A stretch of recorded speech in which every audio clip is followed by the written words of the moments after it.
यानी इद्दत के बाद जब आप अपनी मदर की तरफ चली गई, फिर आपने डिसाइड किया कि मुझे बिजनेस स्टार्ट करना है। ये आपका स्टार्टअप था। हाँ। और आपने स्टार्टअप कैसे लिया? फेसबुक से मैंने फेसबुक पे पेज मैंने बनाया और तब मैंने ना कोई 15,000 की, जस्ट 15,000 की ज्वेलरी परचेज की। अच्छा। जो कि मुश्किल से एक कॉफ़ी टेबल पे आती थी।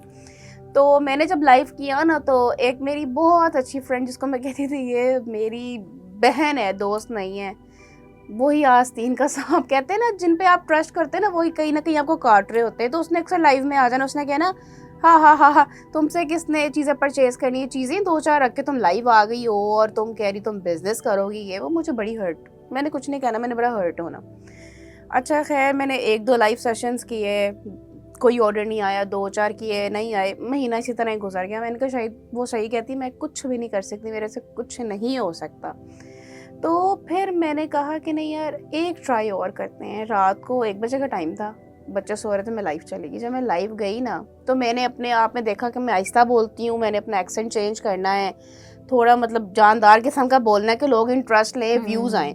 जब मैं वहाँ बोली ना, तो वहाँ पे एक खातून थी, उसको मेरी चीज़ें इतनी अच्छी लगी, उसने सारी की सारी चीज़ें ले ली। जबरदस्त। मैं इतना खुश हुई, मतलब मैं कह रही थी कि यार, मतलब मैंने 15,000 की ली थी और मुझे 10,000 प्रॉफिट हुआ। ठीक है, वो 25 में गई, आई स्टिल रिमेंबर दैट। तो तब मैंने सोचा कि नहीं, आई कैन डू एनीथिंग। अगर ये चीज़ें मेरी सेल हो गई हैं तो मैं और अब करूँगी। अस्सलाम वालेकुम, मैं हूं आमना ताबिश, आप देख रहे हैं आमनाज बिजनेस लाउंज।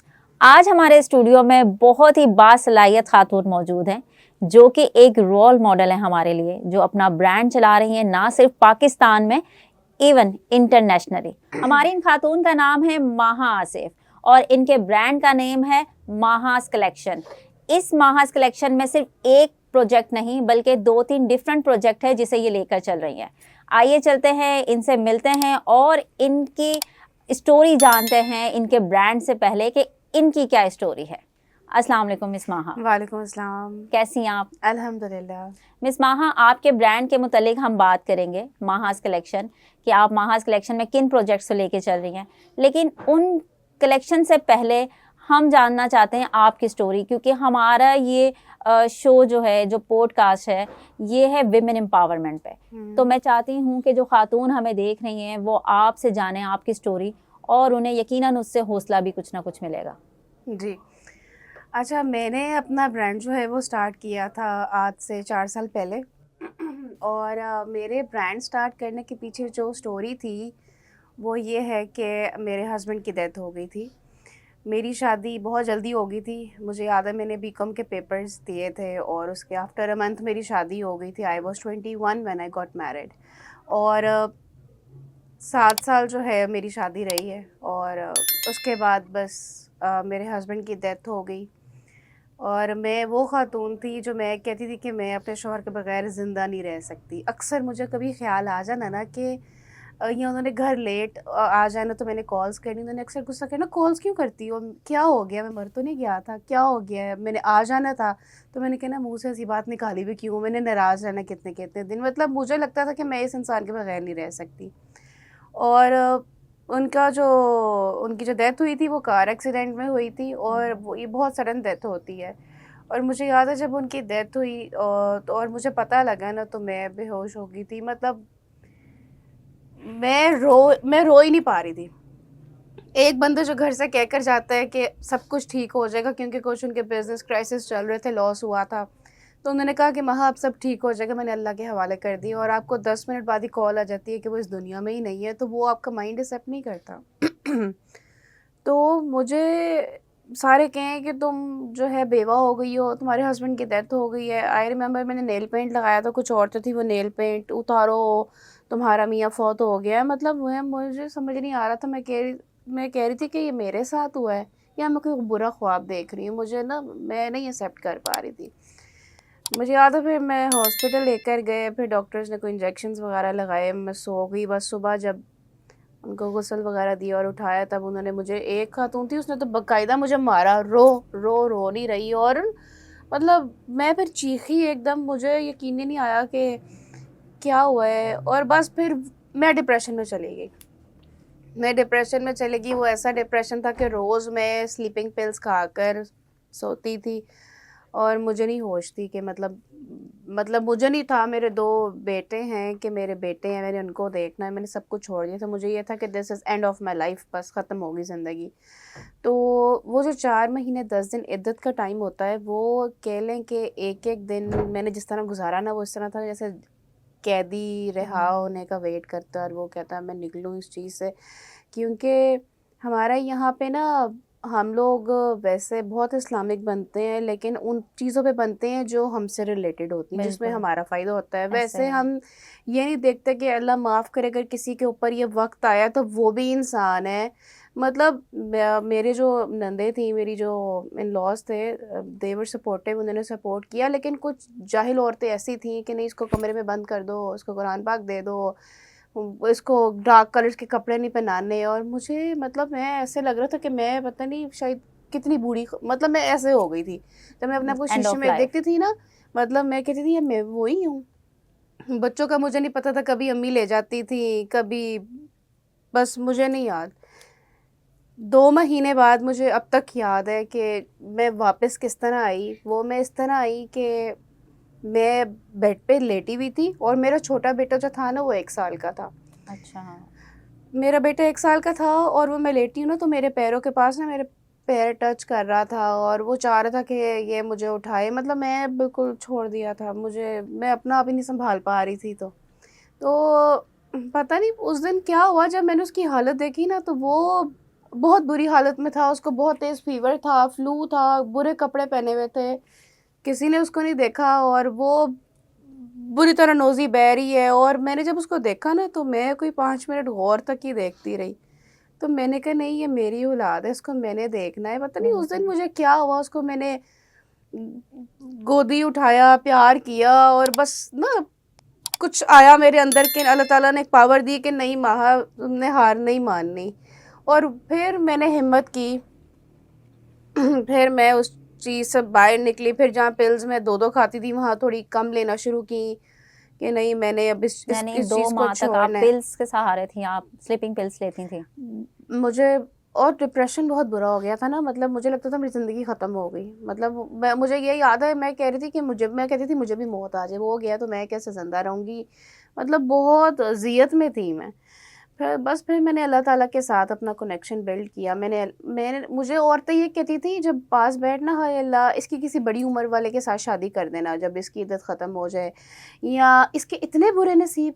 मुझे चीज़ें बड़ी तकलीफ़ देती थी। फिर मैंने एक दिन सोचा मेरा नसीब तो मेरे अल्लाह ने लिखा है और अल्लाह बिल्कुल। ताला आपसे 70 माओं से ज़्यादा प्यार करते हैं, तो ऐसे तुम ही। लोग कौन होते हो मेरे नसीब पे बातें करने वाले।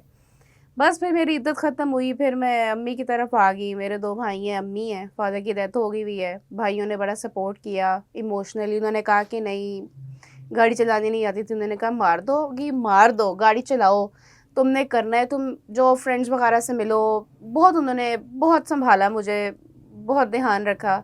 बस फिर एक दिन ना मैंने सोचा कि नहीं, मैंने अपने आप को बदलना है, मैंने कोई काम करना है ताकि मैं बिज़ी हो जाऊँ। जॉब्स वगैरह मैं कर नहीं सकती थी क्योंकि बच्चे मेरे छोटे थे। और मैंने कहा कि मैं ऑनलाइन काम स्टार्ट करती हूँ। तो वहाँ से फिर मेरी एक जर्नी स्टार्ट हुई। मैंने फ़ेसबुक पे पेज बनाया। फिर फ़ेसबुक पे ना मैं लाइव जाती थी, आज अच्छा। से 4 साल पहले। ठीक। फ़ेसबुक पे लाइव जाती थी तो अब यानी इद्दत के बाद जब आप अपनी मदर की तरफ चली गई, फिर आपने डिसाइड किया कि मुझे बिजनेस स्टार्ट करना बिज़नेस है। करना। ये आपका स्टार्टअप था। हाँ, और आपने स्टार्टअप कैसे लिया? फेसबुक से? फ़ेसबुक से मैंने फ़ेसबुक पे पेज मैंने बनाया। और तब मैंने ना कोई 15,000 की, जस्ट 15,000 की ज्वेलरी परचेज़ की, जो अच्छा। कि मुश्किल से एक कॉफ़ी टेबल पे आती थी। तो मैंने जब लाइव किया ना, तो एक मेरी बहुत अच्छी फ्रेंड, जिसको मैं कहती थी ये मेरी बहन है, दोस्त नहीं है, वही आस्तीन का सांप कहते हैं ना, जिन पे आप ट्रस्ट करते हैं ना, वही कहीं ना कहीं आपको काट रहे होते हैं। तो उसने अक्सर लाइव में आ जाना, उसने कहना हाँ हाँ हाँ हाँ, तुमसे किसने चीज़ें परचेज करनी है, चीज़ें 2-4 रख के तुम लाइव आ गई हो और तुम कह रही तुम बिजनेस करोगी, ये वो। मुझे बड़ी हर्ट, मैंने कुछ नहीं कहना, मैंने बड़ा हर्ट होना।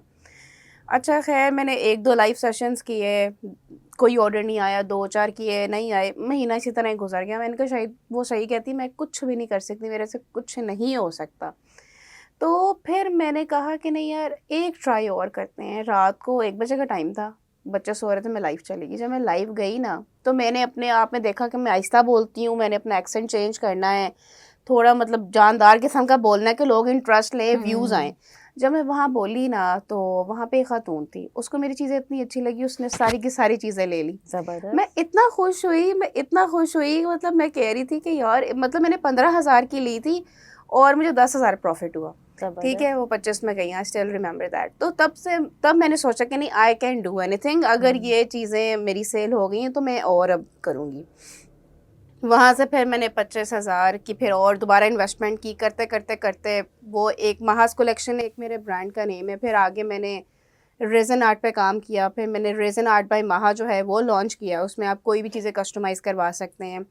फिर ऑर्गेनिक हब बाय महा है, उसमें ऑर्गेनिक की चीज़ें हैं, वो जो है मैंने वो लॉन्च की। यानी महाज कलेक्शन में ही 3 डिफरेंट प्रोजेक्ट्स हैं जी आपके। हाँ। आपने कहा कि आप ज्वेलरी जो है वो कस्टमाइज भी करती हैं। जी बिल्कुल, कस्टमाइज़ कर सकते हैं। महाज कलेक्शन के अंडर हम डील करते हैं, हेयर एक्सेसरीज होती हैं, ज्वेलरी होती है और हैंड बैग्स होते हैं। ठीक है। रेजन आर्ट में हम रेजन आर्ट को देखते हैं, कोई भी ठीक ओल्ड है। फर्नीचर उसको रीन्यू कर देंगे, ज्वेलरी बना देंगे, वैनिटीज़ बना देंगे, व्हाट्सोएवर जो क्लाइंट की डिमांड है। और उसके बाद ऑर्गेनिक हब बाय महा में हम, जैसे मैंने ऑर्गेनिक फेस वॉश हैं और मॉइस्चराइजिंग क्रीम है, लिप बाम है, वो लॉन्च किए, जो कि बहुत अच्छा जो है ना उसका रिजल्ट रहा। तो ये 3 मेरे प्रोजेक्ट्स हैं जिन पे मैं काम कर रही हूँ, और इस 4 साल के ड्यूरेशन में ऑलमोस्ट 5,000 प्लस मेरे क्लाइंट्स हैं जो ज़बरदस्त। मेरे बने। तो ये 4 साल जो है ये आपकी ज़िंदगी के मुश्किल भी थे और आपकी कामयाबी के भी थे। बिल्कुल ऐसे और ही है। आपने बहुत से लोगों को जज किया हम्म, और उन लोगों के ऊपर जो है यानी मुंह तोड़ जवाब है जो आपको कहते थे बिल्कुल कि ये कुछ नहीं कर सकती और आपने बिल्कुल अपना नाम बनाया। बिल्कुल बिल्कुल ऐसे ही है। अब वो लोग जब देखते हैं ना, डिफरेंट इंटरव्यूज़ मेरे हो रहे हैं या मैं कामयाब हो रही हूँ, तो वो कहते हैं वहाँ टाइम मिल सकता है यार, सॉरी हमने तुम्हें हर्ट किया। तो मैं अभी भी कुछ नहीं बोलती। मेरी एक आदत है, मैं कोई भी रिश्ता हो ना, मैं बहन हूँ, बीवी थी, बहू थी, जिस भी रूप में हूँ, माँ हूँ, मैं अपना 100% देती हूँ। लेकिन अगर दूसरा बंदा मुझे लगे ना कि वो दगा कर रहा है, तो मैं उस अल्लाह ताला के हवाले कर देती हूँ। मैं कुछ नहीं कहती, मैं कहती हूँ कोई बात नहीं, अल्लाह और ये ताला का छोड़ा, बेहतरीन तरीका है। बस मैं खामोश हो जाती हूँ। जी जी महा, आपकी जो स्टोरी सुनी ये हमारी ख़वातीन के लिए बहुत हेल्पफुल रहेगी क्योंकि ज़ाहिर है आपने एक ऐसा टाइम देखा जिसमें आपने कहा कि मेरे हस्बैंड की डेथ हुई और ये जो सडन डेथ होती है आप इसे काफ़ी टाइम तक एक्सेप्ट ही नहीं कर पाते। बिल्कुल यही आपके साथ हुआ। लेकिन उसके बाद आपकी स्टोरी जानने के बाद आई फील कि आपके बच्चे आपकी स्ट्रेंथ बने। बिल्कुल ऐसे आपका बेटा जो आपके पास आया और बिल्कुल बिल्कुल आपने ऐसे बच्चों को छोड़ दिया हुआ था लेकिन बिल्कुल आपके वो स्ट्रेंथ बने और आज वही स्ट्रेंथ आपको एक कामयाब वुमेन के तौर पर जो है वो रिप्रेजेंट बिल्कुल करती है। बिल्कुल यानी ऐसे एक ऐसी खातून जो कि ना सिर्फ ब्रांड पाकिस्तान में चला रही हैं बल्कि इंटरनेशनली चला रही हैं। एक ब्रांड नहीं 3 ब्रांड्स, यानी इनके 3 प्रोजेक्ट्स हैं। तो आप भी इस तरह के काम कर सकते हैं, घर पर रहकर स्टार्ट कर सकते हैं, अपना नाम अपनी पहचान बना सकते हैं क्योंकि खातून जो ख़वातीन हैं उनकी अपनी एक पहचान भी होनी चाहिए। ये सारी ज़िंदगी दूसरों की पहचान पर ही क्यों रहे। तो आज की स्टोरी आपको कैसी लगी हमें अपने कमेंट से ज़रूर बताइएगा और इस तरह की अगर मज़ीद स्टोरीज़ आप जानना चाहते हैं तो वो भी हमें आगाह कीजिए। अगर चाहते हैं कि आपकी स्टोरी को हम लाइव करें तो हमें अपने कमेंट से ज़रूर आगाह करें। मुझे दीजिए इजाज़त। मैं हूँ आमना ताबिश। आप देख रहे थे आमनाज़ बिज़नेस लाउंज। अल्लाह हाफिज़।